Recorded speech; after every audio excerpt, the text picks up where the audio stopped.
Okay, so we just washed the exterior of the vehicle. The question lies, should we pressure wash the engine bay?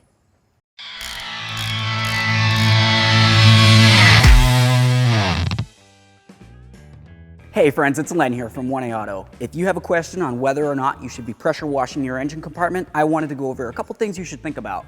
Let's get into it. So if you look under your hood, you're gonna see three major components. You're gonna see mechanical, right? You have your engine block, you have the components that are mounted to it, they all have gaskets in between. If any of those gaskets are dry and brittle, or even weak in any way, you could potentially force water in between the two and cause issues. You're also gonna have hydraulic units, such as maybe your transmission, you're gonna have your oil, you're gonna have power steering fluid, coolant, and the list goes on. Most of these units have to have a certain type of lubricity to them, or lubricant to them. If you were to contaminate that fluid with something such as pressurized water, obviously it's not gonna be able to lubricate critical engine parts the way that it should. Also, you're gonna have a whole lot of electronic components, especially in newer vehicles. Every one of those electronic components is gonna have a connector that leads to it with some wiring, right? If you force water in between that component and the connector itself, you have a great possibility for getting corrosion or buildup or even electrical resistance inside the system, and you could cause very bad damage, and you're probably gonna notice some pretty weird stuff. Let's get a little bit more into this though.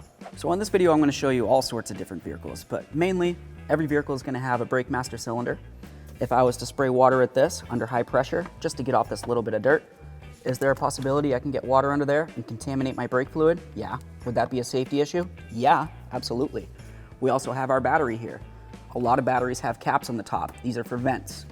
If I was to spray, once again, you can imagine what's gonna happen. Is that battery gonna be any good if I mess up the acidity on the inside there? Probably not. I'm gonna keep moving because this is all dirty. What's this? Let's take a look right under here. It's covered, but I wouldn't say it's airtight or even pressure watertight. If I was to spray any water inside here, you can imagine what might happen to any of these electronic components. This right here is a critical microprocessor for your vehicle. You can either have a PCM or an ECU, or generally both actually, and they're gonna be located in different areas. Why are they right out in the open where they're susceptible to rain and everything like that? Well, because maybe a little bit of rainwater that might be splashing up coming through under the hood or through the radiator or even from the bottom, more than likely is not gonna soak this to the point where the electrical connector is gonna get water in there. You have your mass airflow sensor right here, critical component. Spray that down, I want it to be nice and clean. Underneath there is an air filter. More than likely, I'm not gonna get very much water on that air filter because it is sealed pretty good. So we're not really necessarily worried about that, but if we're talking about air filters and you moved over to the other side of the vehicle, generally behind the passenger side right here, on a lot of vehicles, you'll have a cabin air filter. Sometimes it's located along the top of the engine compartment right here, or even maybe behind the glove box.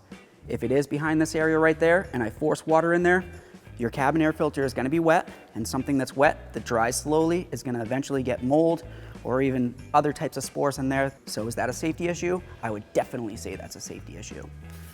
Other things you wanna think about, down along here, you're gonna see you have your alternator. I'm spraying that because it's all dusty, right? Well, that's probably not a great idea.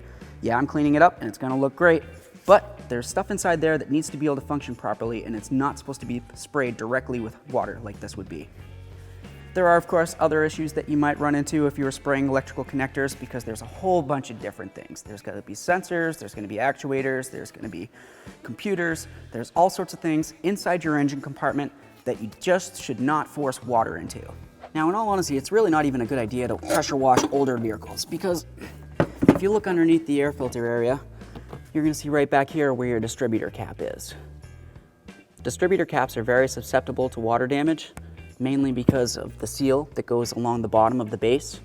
Moisture can get up inside there, and if it does, it'll make it so you're not getting any spark coming from your electrode in the center and going out to your spark plug wires, which of course is part of your ignition system. What you might notice if you get water inside there is probably a misfire of some sort. You'll probably get a check engine light, and even in some cases, your vehicle might not even start.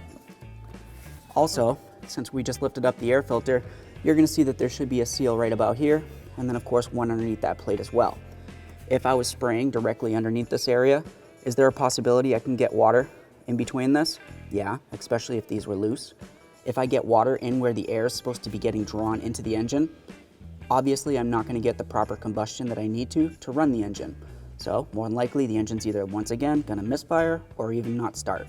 Now I'm looking down along the side of this engine, and something that I wanted to mention is you definitely don't want to wash your engine in any way if the engine's hot. You have your exhaust manifolds here. If anything's hot, or generally if things are hot, they expand. So this metal would be expanded.